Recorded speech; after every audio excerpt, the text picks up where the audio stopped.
Nossa, é uma pergunta legal de ser feita, porque eu já respondi essa pergunta algumas vezes e eu mesmo me pergunto de onde veio a música na minha vida. Primeiro, a família do lado da minha mãe já é uma família musical. Meu avô era cantor de rádio na época no Rio de Janeiro, então a gente da infância já sabia das histórias do meu avô no rádio. Ele era amigo de Carmen Miranda, Francisco Alves, ele já trazia essa história para a família. Mas quando a gente ainda é criança e vê a distância das gerações, é algo muito, muito, muito assim, fora, né, da minha realidade. Eu só fui me atentar para a música mesmo com 17 anos, cara. Eu cheguei a tocar piano um pouquinho com 10, mas achei o piano meio devagar. Com 10 anos eu tocava, mas não tinha muita intenção ali, nada muito sério. Mas com 16 para 17, do nada na escola eu tava assim, falei, vamos montar uma banda? Aí todo mundo falou, mas como, né? Tipo, por que uma banda? E aí, a partir daquele momento a música entrou na minha vida.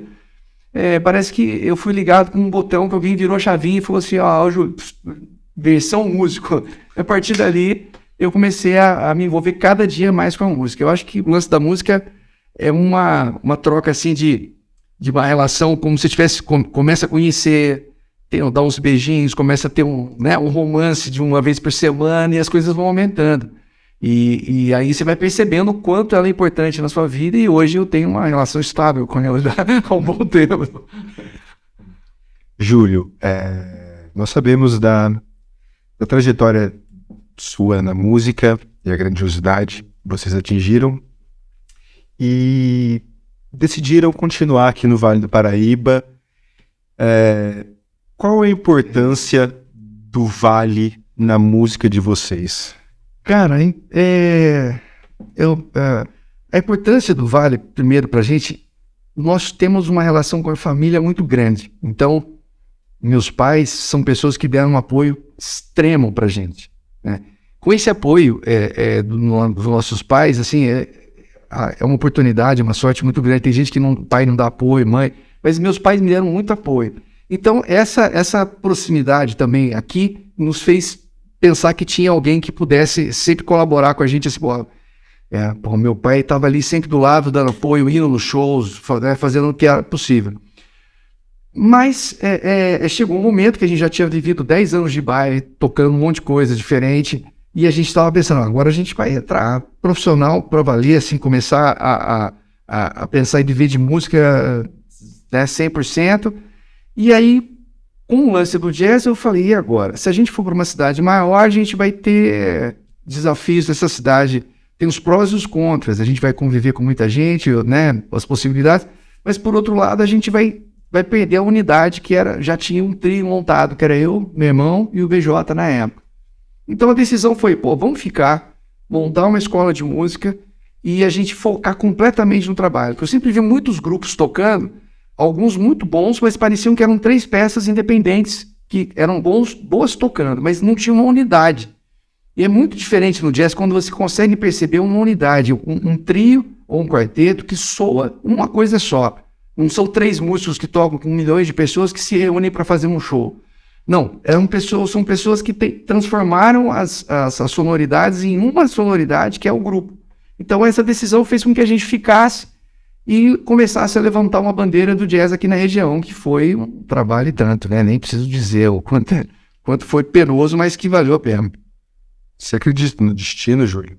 Acredito, eu acho que sim, a gente tem um bom dele escrito, outros a gente tem escolhas no caminho, mas eu acho que não dá para fugir muito, não. Eu acho que quando está escrito que você vai ser um músico, você assume aquilo, você pode se perder no meio, mas você vai ter que chegar a cumprir sua meta.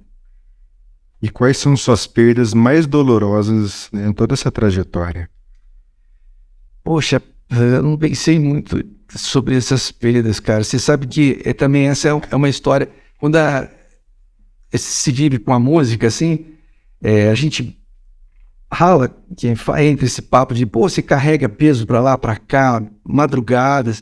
E aí a pessoa fala, mas como é que é esse esforço tão grande? Você deixou de fazer isso, você deixou de às vezes, por exemplo, meu pai tinha imobiliária, E aí eu podia estar trabalhando na imobiliária dele, podia ter conquistado certas coisas, né, ali de grana, num momento da minha vida que eu estava começando.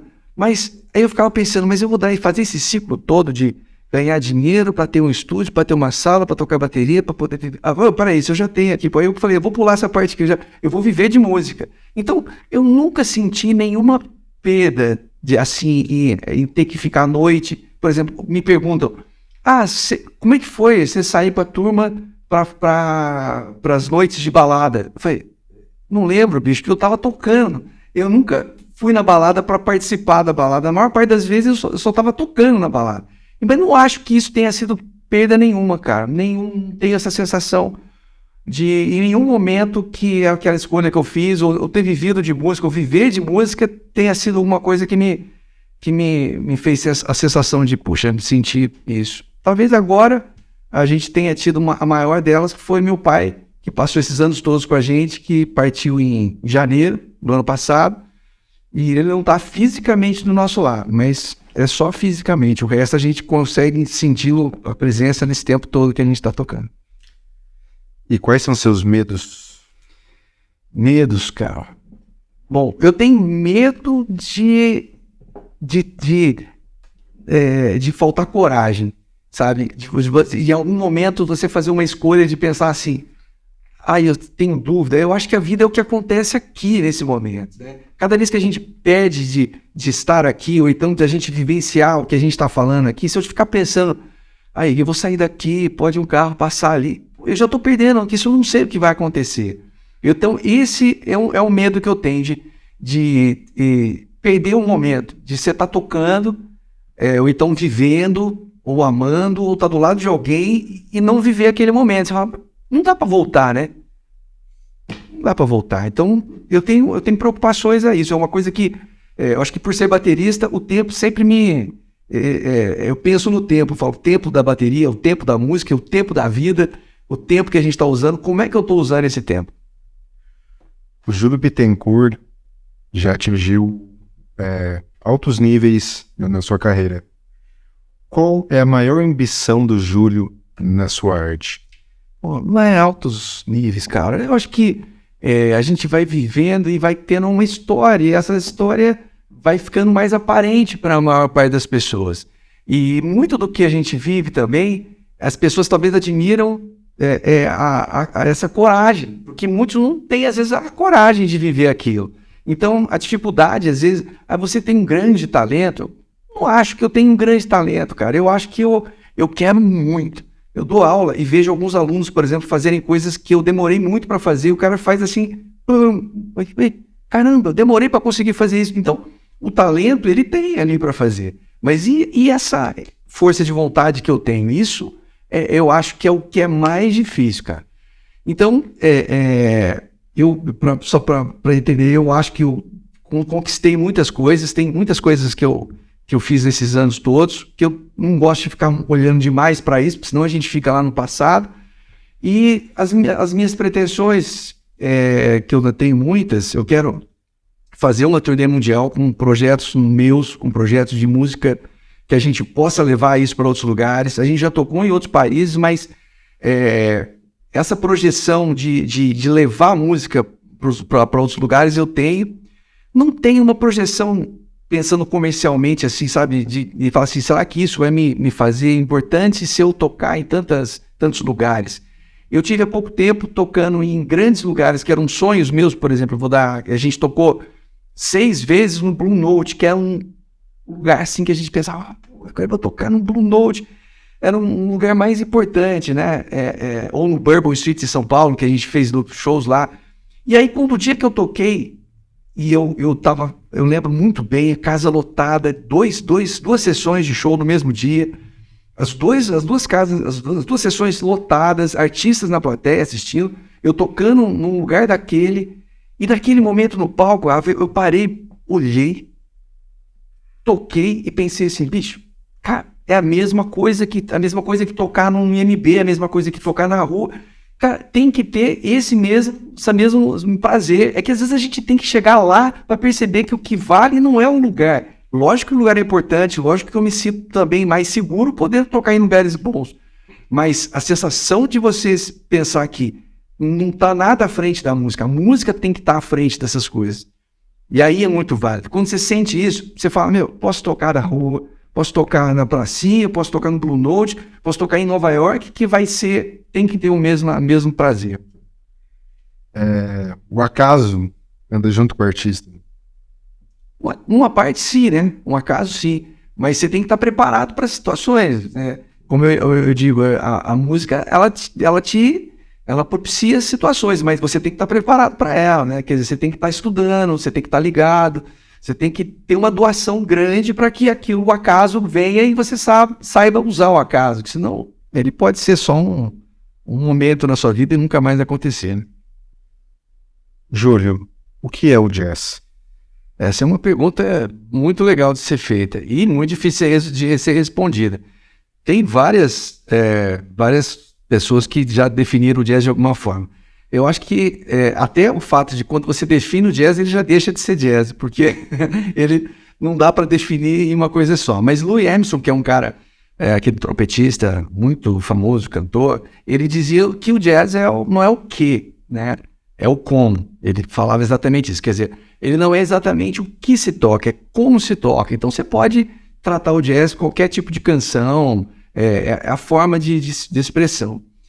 Eu vou um pouco além, eu acho que para mim o jazz tem muito de vida mesmo, porque ele é algo que não tá, ele não é preconcebido assim, como se fosse algo, uma comida pronta, entendeu? É algo que você faz no momento, né? E a busca pelo jazz, que é a excelência do tocar a cada dia, de se apresentar a cada dia, ele vai além do fato de você se exibir. Muita gente tem essa relação de o cara está se exibindo como tocando jazz. Não está se exibindo. A ideia do jazz nem é essa. A ideia do jazz é que você vá profundamente no envolvimento com a música, que você comece a se tornar mais música e menos você, né? E isso é muito difícil.